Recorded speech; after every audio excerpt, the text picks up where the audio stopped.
Shalom. To start, I want to give all praises to Yahweh, Ba'ashem, Yahushua, Ba'ashem, Chakbadash, and the Bon, the city apostles and elders of Great Millstone. And Shalom to the Akim, teaching his word through four corners and true sincerity. I'm back with another lesson. Through spirit and prayer, Yahweh, Ba'ashem, Yahushua, Lord, when he's edifying. Straight to the point. The topic is going to be, okay, there's a time. There's a time for everything, okay? You know, a time for everything. Okay, knowing the time. Okay, you know, back then, you know, ancient world when it was time, when the enemy was coming, our people knew, you know, it's time for us to, I'm not even use that example, when we seen the signs, with the moon and, the signs going on in the earth, you know, but especially, you know, with the moon, we knew that it was a time where, the Lord is about to make a move. Okay, what do I or we need to do? Okay, when you go to Genesis, the first chapter, you know, because that's how the Lord set it up to be, even since the beginning. Genesis 1 and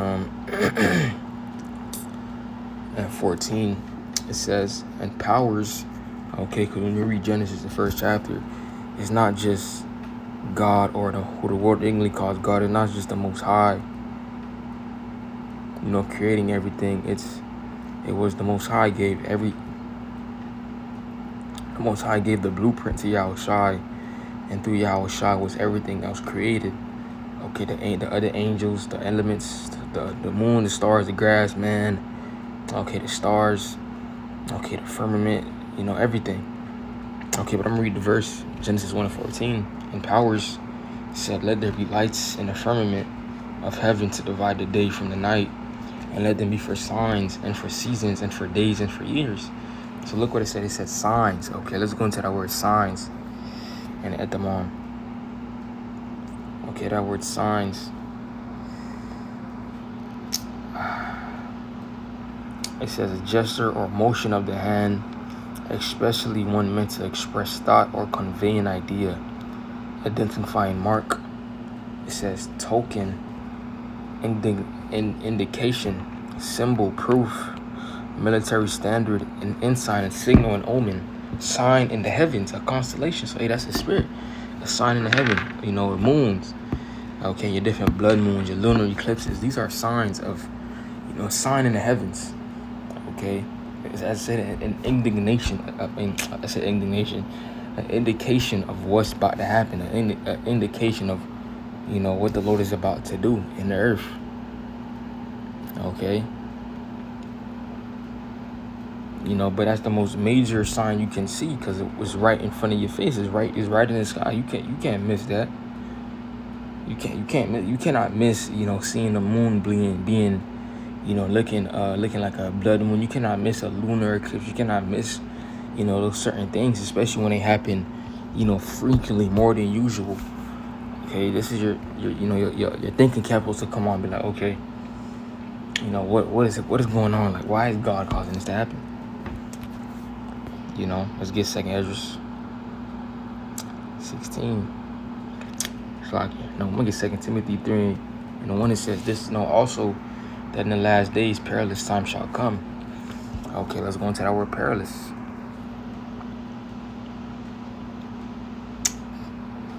I'm reading NLT. It says, you should know this, Timothy, that in the last days there shall be very difficult times. Right? Shit, people going through difficult times right now. Okay, but again, it's only going to get worse. You know, perilous means what? Hard to do, you know, hard to bear, troublesome, dangerous, harsh, fierce, savage, right? So what is the Lord about to cause to come upon the earth? Okay, you know, let the scriptures talk. 2 Ezra 15. I'm gonna get 2 Ezra 15, and I'm gonna start at 1. It says, behold, speak thou in the ears of my people the words of prophecy which I put in thy mouth, said the Lord, and cause them to be written in paper, for they are faithful and true. Right, the prophecy coming to pass. People, wars and rumors of wars, pestilences, people not being able to pay their rent. Okay, hard times. You know, people not being able to eat. People dying from, you know, these different pestilences, the mpox, the C-19. It says, and cause them to be written in paper, for they are faithful and true. Fear not the machinations against thee. Let not the incredulity, which means their unbelief of them, trouble thee that speak against thee. For all the unfaithful shall die in their unfaithfulness. So those that don't want to believe and take heed unto the words of Yahweh Shema Shai, you're going to die. Okay, so scripture say, well, those that love and not, that don't love the Lord, love death. Okay, so if you don't love the Lord, okay, you're gonna die. You know, it's as simple as that. Okay, there is no gray area. There is no respecter of persons with the Lord. 2 Corinthians 15 and 13, it says that whosoever will not seek the Lord Yahweh, God of Israel, should be put to death, whether small or great, whether man or woman. Right? Okay, read Ezekiel 9. Okay, those that don't have the mark, scripture say what? Slay ye utterly. Okay, man, woman, old, young. It don't matter who you are. Okay, but it's up to it matters what side you gonna be on. Are you gonna be on the Lord's side, where you was keeping His word to the best of your capability, which you were rehearsing the righteous acts? You know, where I was at like Acts 16:15 and 5. It says, behold, say the Lord, I will bring plagues upon the world, the sword, famine, death, and destruction. Right, so this is what I'm talking about. Okay, a lot of death is going to take place. The plagues, okay, the plagues draw. It's like she would say the plagues draw nigh. Okay, draw nigh. They are here. You know, it's 2 16 and 14. It says, behold, the plagues are sent and shall not return again until they come upon the world. It's like it says the fire is kindled, and they shall not be put out till it consume the foundation of the earth. Like as an arrow which is shot of a mighty archer returning not backwards, even so the plague shall be sent upon the earth, shall not return again. So these plagues, okay, that are coming. Okay, that people think these modern day Americans have never experienced before. We're talking about really hard times.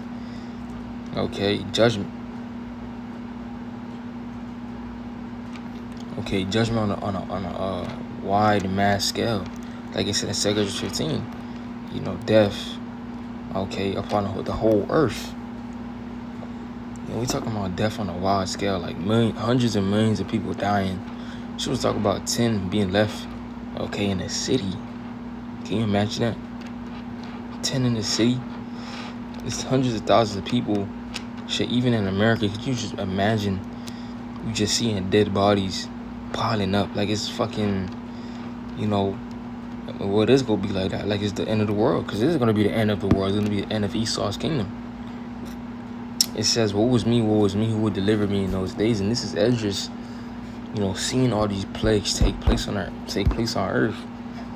Okay, seeing the destruction. Okay, seeing, all hell breaking loose.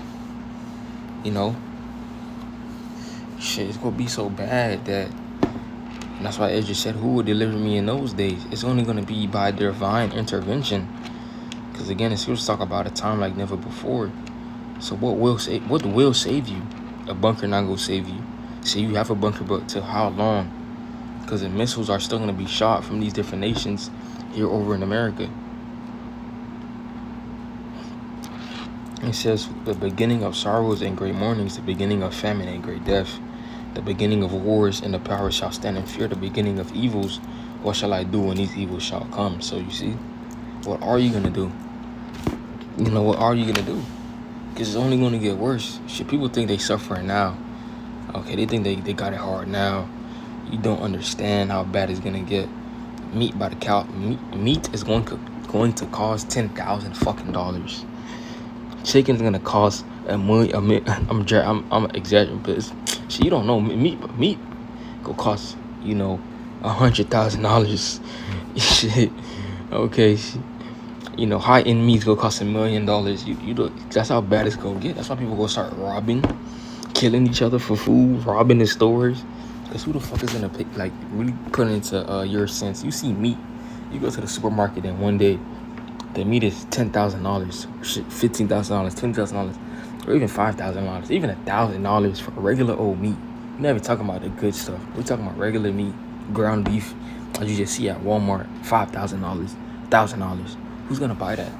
Especially Jake. Then when they could barely pay rent, you got meat basically be the price of rent. Who's gonna pay that? Okay, this is it says, behold, famine and plague, tribulation and anguish are sent as scourges for a minute. But for all these things, they shall not turn away from that wickedness, nor be always mindful of the scourges. Right? So the Lord is sending these things as a warning, as a warning to, make so-called Black, Latino, Native Americans repent. But only some will take heed. He says, behold, vision shall be so good, cheap upon the earth, shall be so cheap upon earth that they think to themselves to be in good case. Even then shall evils grow upon earth, sword, famine, and great confusion. For many of them that dwell upon earth shall perish of famine, and the other that escape the hunger shall the sword destroy. So those that escape the hunger, the sword is coming. So you say, woe to them that desire the day of the Lord, because what it is, it shall be. What? I'm butchering. I'm gonna get it slocky. Should say what? Amos 5:18. It says, woe unto you that desire the day of the Lord Yahweh. To what end is it for you? The day of the Lord Yahweh is darkness and not light in it, and not light. Slocky. As if a man did flee from a lion and a bear met him, or went into the house and leaned his hand upon a wall and the serpent bit him. Shall not the day of the Lord Yahweh be darkness and not light, even very dark, and no brightness in it? So you see, the day that you're expecting to happen is gonna catch you by fucking surprise, especially if you don't know. But I'm pretty sure that Jake knows that the Lord come back to kill motherfuckers. Whether okay, whether you said you loved them but you ain't do no work. Okay, it don't matter if you wasn't serving the Lord, you're dead. You're done. You're cooked. Babe, with that, Lord willing, this lesson was at a final. Give our praises to Yahweh, Ba'ashem, Yahushua, Ba'ashem, Rakha Kodash, and the honor to the apostle and the other great millstone. Shalom.